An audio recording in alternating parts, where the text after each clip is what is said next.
अस्सलामुअलैकुम। उम्मीद है आप सब लोग खैर आफियत से होंगे और ईमान की बेहतरीन हालत में होंगे। तो आज हमने लेक्चर नंबर 43 से 45 इसी लेक्चर के अंदर कर लेंगे, क्योंकि 43 और 44 जो लेक्चर है उसके अंदर मैट्रिक्स हैं और वो एक ही चीज़ है, सेम है वो दोनों, ठीक है, दोनों लेक्चर। और जो लास्ट लेक्चर है 45 उसके अंदर फुल बुक का ओवरव्यू है, अरेज वगैरह जो हम पहले पढ़ के आ चुके हैं वही सारी चीज़ें। तो इस वजह से हम 45 लेक्चर करेंगे ही नहीं, हम 43 और 44 करेंगे जिसके अंदर मैट्रिक्स है, तो हम उसका कॉन्सेप्ट ही क्लियर करेंगे। और आज जो ये वीडियो है इसको बहुत गौर से सीखना है, क्योंकि जो मैट्रिक्स है वो दिमाग हिला देंगे एक बार, क्योंकि प्रोग्रामिंग ज़रा सी टफ है, मतलब समझने वाली है। एक बार समझ आ जाएगी फिर तो कोई मुश्किल नहीं है, लेकिन समझने वाली है। तो हम स्टार्ट करते हैं अपनी वीडियो। मुझे उम्मीद है आप सब लोगों को बहुत पसंद आएगी, ठीक है। तो अपना माइंड फुल कंसंट्रेशन के साथ वीडियो के ऊपर लगाएं ताकि आप लोगों को समझ आए, ठीक है। तो मैट्रिक्स क्या होते हैं? सबसे पहली बात, मैट्रिक्स होते क्या हैं, ठीक है। तो matrix is nothing but a two-dimensional array of number.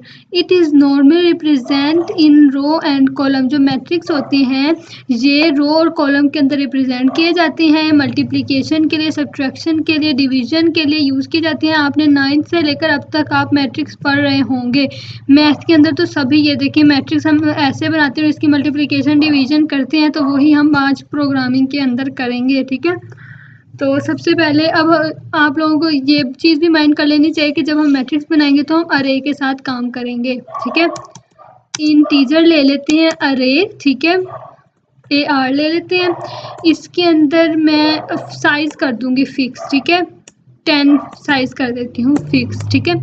ये मैंने उसका साइज फिक्स कर दिया अरे का। उसके बाद अब मुझे, ये तो मैंने अरे बनाई है ना, लेकिन अब मुझे कुछ चाहिए, रो के लिए मुझे चाहिए तो मैं आर लेती हूँ। कॉलम के लिए मुझे एक वेरिएबल चाहिए जिसके अंदर मैं कॉलम बताऊंगी कि इतने कॉलम है, और रो के अंदर मैं बताऊंगी कि इतने रो हैं।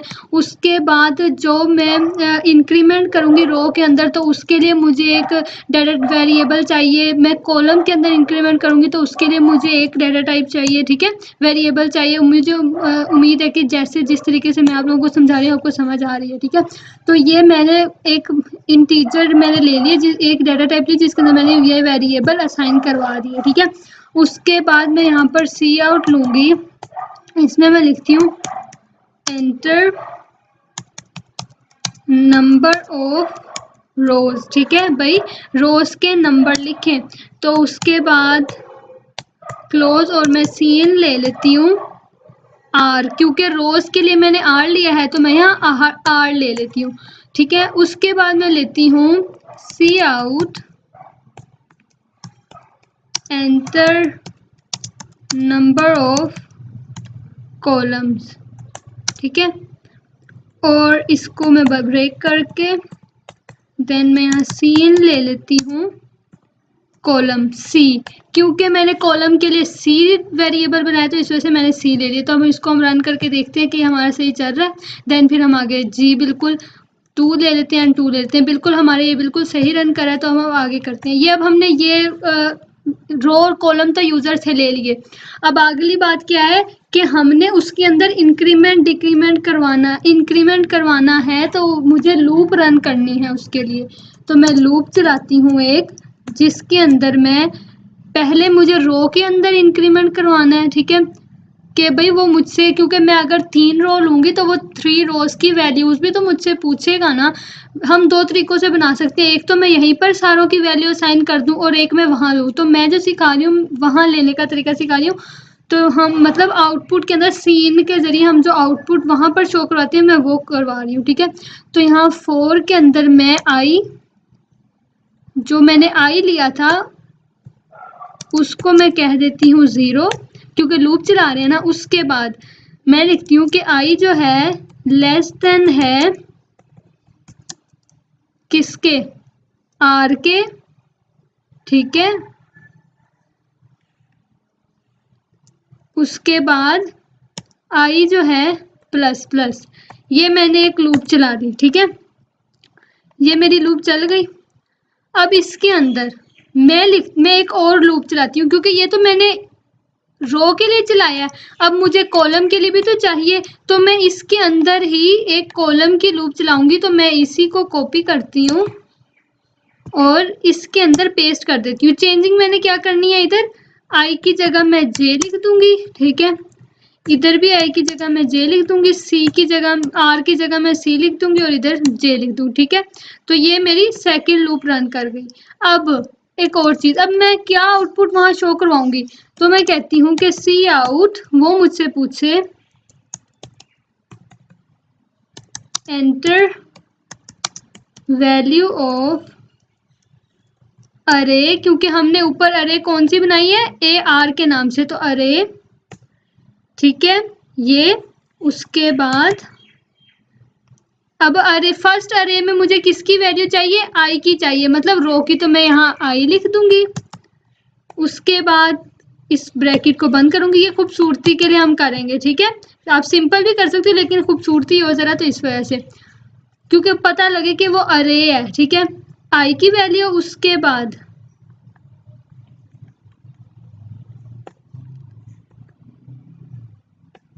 ये, देन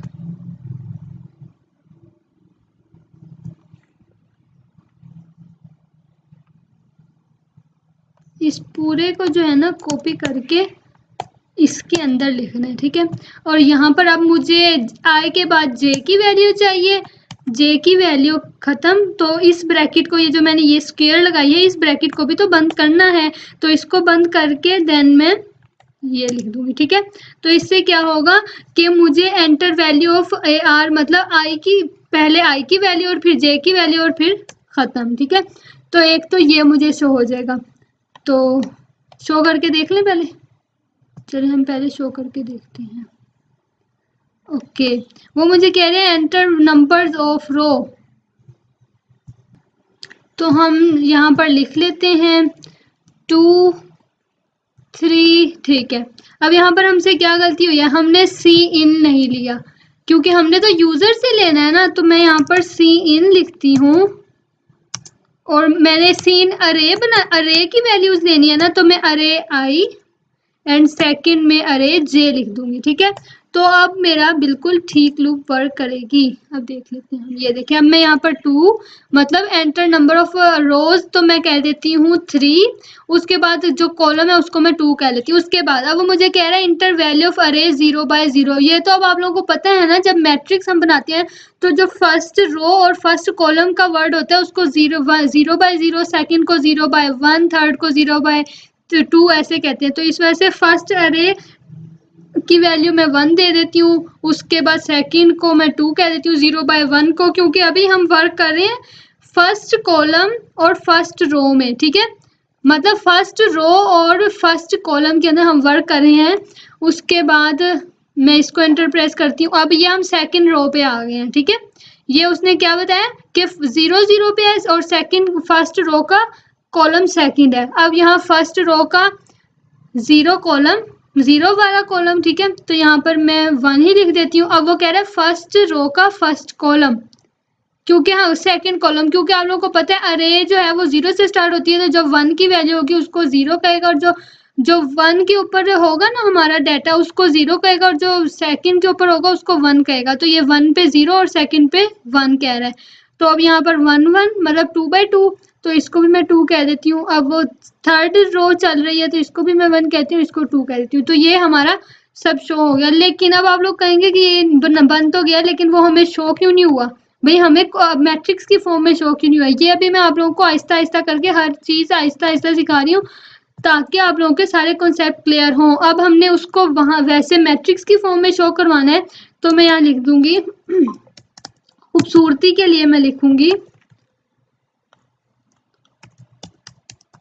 मैट्रिक्स वैल्यूज, ठीक है, ताकि खूबसूरती आ जाए जरा।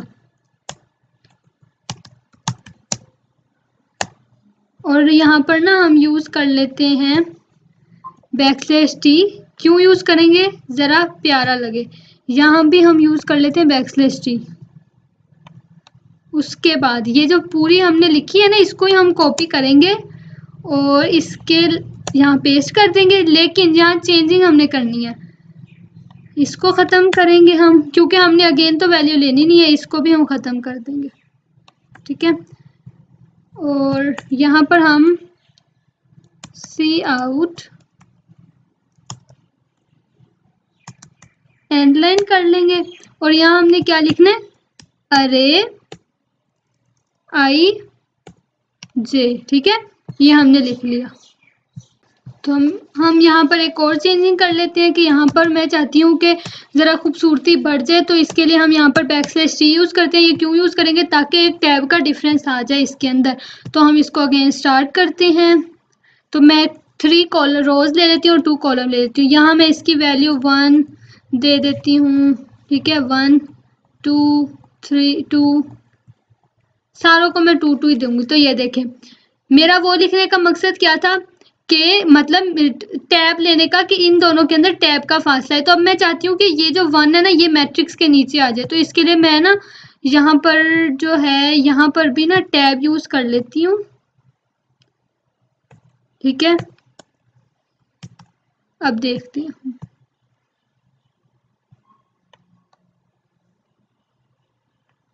3 रो 2 कॉलम 1, सबको 1, ओहो अगेन कर लेते हैं चलें।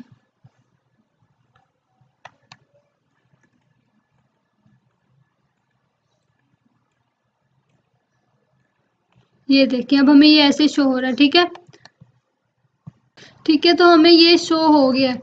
अब ये तो आप लोगों को मैट्रिक्स बनाने का तरीका, शो करवाने का तरीका, वो सारा पता चल गया। लेकिन अब मल्टीप्लिकेशन मैट्रिक्स के अंदर हम कैसे करते हैं, मैं वो उसका तरीका आपको बता देती हूँ। तो उसके लिए हम यहाँ पर अरे बनाएंगे, ठीक है। एक मैं ए नाम की या एक्स नाम की अरे बना लेती हूँ, जिसको मैं 10 कह देती हूँ, और उसके इसको भी मैं 10 कहती हूँ। उसके बाद एक मैं वाई नाम की अरे बना लेती हूँ, जिसको मैं 10 मतलब आई की वैल्यू 10 और जे की, और जे की वैल्यू, जे का जो साइज है वो भी मैं 10 कह दी थी। उसके बाद एक मैं के वेरिएबल ले लेती हूँ, क्योंकि हमने लूप रन करना है ना मल्टीप्लाई करने के लिए। तो मैं यहाँ पर इसी को कॉपी करूंगी,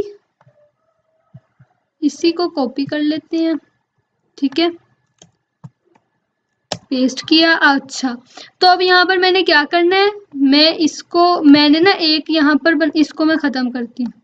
मैंने यहाँ पर अलग एक और लूप बनानी है। तो उसके लिए मैं पहले आर, मतलब जो मैं यहाँ पर अरे बना चुकी हूँ ना, ये वाली, जो ये फर्स्ट पे जो मैंने अरे बनाई थी, उसको मैं यहाँ पर आई जे और कह देती हूँ कि ये 0 के इक्वल है। उसके बाद मैं यहाँ पर फॉर लूप रन करूँगी, जिसके अंदर मैं कहूँगी, जो मैं ऊपर के वेरिएबल लेके आई हूँ, के जो है वो इक्वल है, मतलब उसको मैं 0 के असाइन कर रही हूँ। उसके बाद के लेस देन जो है सी। अब आप लोगों ने एक बात ये याद रखनी है, जब भी आपने मल्टीप्लिकेशन करनी है ना मैट्रिक्स की, तो आपने कॉलम की वैल्यू लेनी है, यहाँ पर कॉलम ही लिखना है, ठीक है। उसके बाद के प्लस प्लस, ये लूप मैंने स्टार्ट कर दी। और अब यहाँ पर अब हमने मल्टीप्लिकेशन करनी है, तो मैं इसको कॉपी करती हूँ। हमने ये अरे इधर लिखी पूरी, ठीक है। अरे लिखने के बाद मैं यहाँ पर लिखती हूँ कि, तो ये हमारे यहाँ पर प्लस लगाने का मकसद, अगर मैं यहाँ प्लस नहीं लगाती तो मैं इस पूरे को कॉपी करके मैं यहाँ पर लिखूँ, फिर मैं आगे सब करूँ, मतलब मैं यहाँ पर फिर प्लस लगाऊँ, ठीक है। प्लस लगाने के बाद फिर मैं यहाँ पर जो ए, मैंने ऊपर ए और बी अरे बनाई थी, ये जो मैंने 2 बनाई थी, एक्स और वाई, उसको मैं लिखूँ एक्स आई जे, फिर स्टेरिक, उसके बाद वाई आई जे। ये फार्मूला बिल्कुल याद कर लें, क्योंकि ये मोस्ट इम्पोर्टेंट फार्मूला है, मल्टीप्लिकेशन इसी से होती है। तो या तो मैं इसको ऐसे लिख सकती हूँ, या मैं इस पूरे को ख़त्म करके और सिंपल मैं यहाँ पर प्लस लगा दूँ, तो काम वही है, ठीक है। तो मैं वैसे ही कर लेती हूँ, ऐसे आप लोगों के लिए आसानी, समझने में भी आसानी, ठीक है। तो ये हो गया कि जो मल्टीप्लिकेशन होगी वो ऐड हो जाएगी, जैसे हम मैट्रिक्स के अंदर मल्टीप्लिकेशन सारी करते हैं, तो वही सारा सीन हमने इसके अंदर करना है, ठीक है। तो अब हम इसे रन करते हैं। रन करने से पहले हमें इसको शो भी तो करवाना है ना, तो शो करवाने के लिए मैं लिखूंगी सी आउट, ठीक है, और हमने ऊपर भी टैब यूज किया तो हम बैकस्लैश टी यूज कर लेंगे, और यहाँ पर मैं लिखूंगी अरे आई जे, ठीक है, और यहाँ पर भी बैकस्लैश टी यूज कर लेते हैं। तो अब हम इसको रन करते हैं।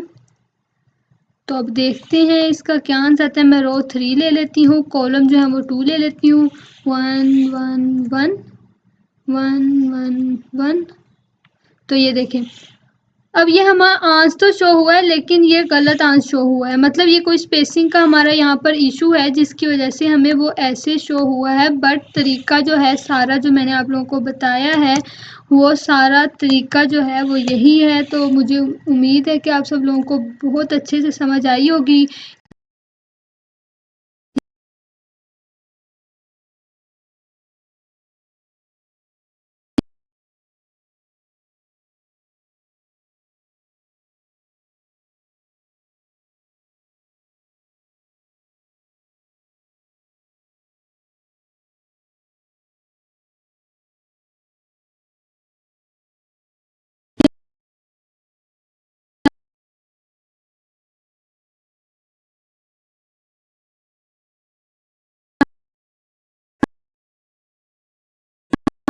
आपको मैं 1 1 ले लेते हैं, फिर 1 1 ले लेते हैं, फिर तो हमारा हो चुका है।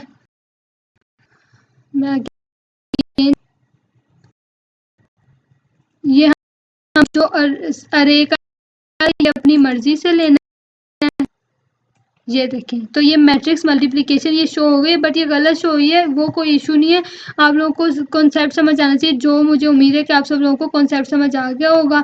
तो ये आज हमारी CS 201 की 201 की फाइनल टर्म की जो फुल सीरीज़ थी वो कंप्लीट हो चुकी है। मुझे उम्मीद है आप सब लोगों को बहुत अच्छी से समझ आई होगी, और इसको शेयर करें ताकि बहुत से लोग देखें, उनको फ़ायदा हो बहुत ज़्यादा, ठीक है। हाँ, बाकी जो इम्पोर्टेंट चीज़ें हैं वो भी मैं आप सब लोगों को बता चुकी हूँ। मैट्रिक्स का कॉन्सेप्ट रखें, ये इतना आता तो नहीं है लेकिन फिर भी कॉन्सेप्ट तो रखना चाहिए ना, तो आप कॉन्सेप्ट रखें इसका, ठीक है। इंशाल्लाह मिलते हैं अब CS 101 की सीरीज़ में, ठीक है। अल्लाह हाफिज़।